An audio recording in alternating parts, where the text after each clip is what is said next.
everyone, 안녕하세요, 여러분. Welcome back to your Korean favorite classroom. I'm so happy to have you here today for this very special session. If you are starting your Korean language journey, you're probably heard people say Korean grammar is backward or it's too confusing. Maybe you're locked at a K-drama subtitle and felt completely lost about where to start.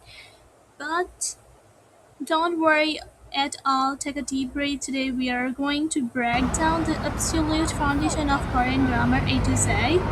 We will compare indirectly with English so it makes perfect sense to your brain. By the end of this 8-minute videos, you won't just understand the rules, you will actually start thinking like a native Korean speaker. So I'm gonna show you the golden rules SOV versus SVO. Okay, this is let's start with the most important secrets of Korean language in this video. In English, your brain is naturally wired to think in SVO, subject, verb, object. For example, look at the simple sentence on the video. I watch a movie. I watch a movie. I is the subject, watch is verb, and movie is object. Now, if you want to say this exact sentence in a Korean, we have to flip our mindset to SOV, means subject, object, and verb always goes at the very end. Also, it translates the English structures literally into the Korean layout. It sound I a movie watch. Okay. Example number one.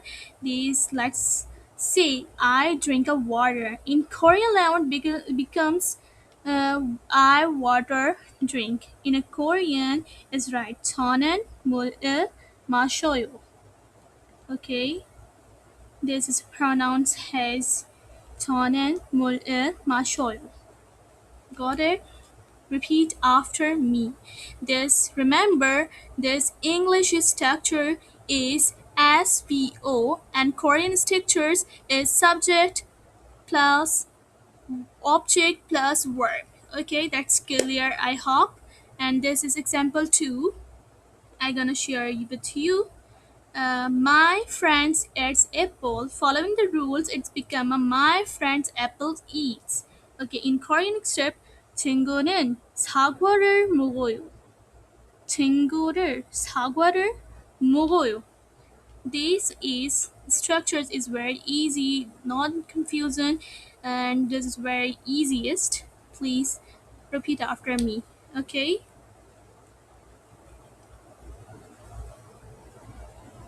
Move example number 3. This is English. In English, I study Korean, and in a Korean we say I Korean study, which means in a Korean say 저는 한국어를 공부해요. 저는 한국어를 공부해요. This is a very easiest and simple way to learn this sentence. No confusing. Just remember the structures: subject, object, and verb. This is all easiest. Okay. This is the next step, the magic of particles identity tags. Now, as your teacher, I know exactly what you might be thinking right now. You might ask, teacher, if the words are moving around, how do I know who is doing the action? What is receiving it? This brilliant question brings us to our second major concept, particles or markers. In English words, order the cats. The inter meanings, if you say the cat catched the mouse, it is completely different from the mouse chased the cat, but Korean doesn't rely just on position. Instead, we attach the tiny identity tags directly to the end of nouns. Okay, let's closely look back at our first sentence. 저는 물을 마셔요. Look at the words 저, which means I. The attach is 는 to it. This is a topic marker. It tells everyone in the room, hey, look at me. I am the main focus. This sentence is next. Look at mole, which means it's water. We attach it to it. This an object marker. It is single to the word. I am the object being act of, and I am the one getting drunk. Because these particles lock the identity of the words perfectly in place, Korean grammar becomes incredibly fixable even if you accidentally mix up the order of your nouns while speaking, as long as your particles are correct and the verb is at the end. Your meaning stay perfectly clear. Is the native habits dropping the subject. Okay, now let me share an insider habit that will instantly make you sound like a true native speaker. It is called dropping the subject. In English grammar, you are forced to use pronouns. You cannot just walk up to someone, look at them, and say, I'm eating. It sounds like proc, and you have always to say I'm eating or he is eating. But in Korean, this deeply context driven language, if it is already completely obvious to the listener that you are talking about yourself, you can completely throw away the subject. Let's take two practical examples how this work. Example number one is study Korean. 저는 한국어를 공부해요.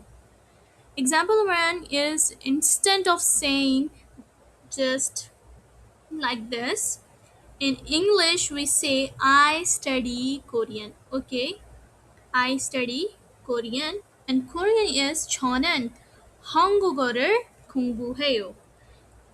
Imagine you are sitting at your desk with your book open and your friends waltzed into your room and asked, what are you doing? Instead of saying the long formal sentence, 저는 한국어를 공부해요. You can beautifully drop 저는 means I entirely and just say 한국어를 공부해요. Its sound is completely natural. Again, okay, repeat after me. 한국어를 공부해요. I hope you clear. Example number two, drinking a coffee. Full sentences. What beginner says. English, in English, I drink coffee. In Korean, 저는 커피를 마셔요. 저는 커피를 마셔요. Here's another one. If you are holding a coffee cup in your hand and someone asks what you are having, you don't need to announce that you are the one drinking it. Just drop the subject and say 커피를 마셔요. Literally, coffee is drink. Okay, I hope you like it and I hope you're clear. So let's do a quick solid recap of what we mastered together in our classroom.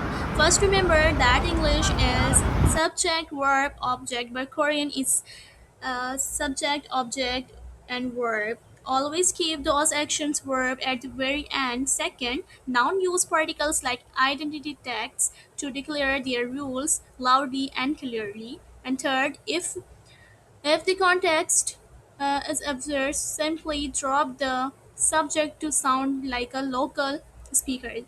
You see, Korean grammar isn't scary or intimidating at all once you understand the core visual pattern. You did an absolutely amazing job today, and I am incredibly proud of your detection and progress. In our very next lesson, we will dive deep into how to construct your very first verb so you can start building your own unique sentences from scratch. Make sure to hit that subscribe button, turn on the notifications bell, and leave a comment below trying out one of the sentence we practiced today. Until next time, keep practicing every day. Stay curious and 안녕. Bye.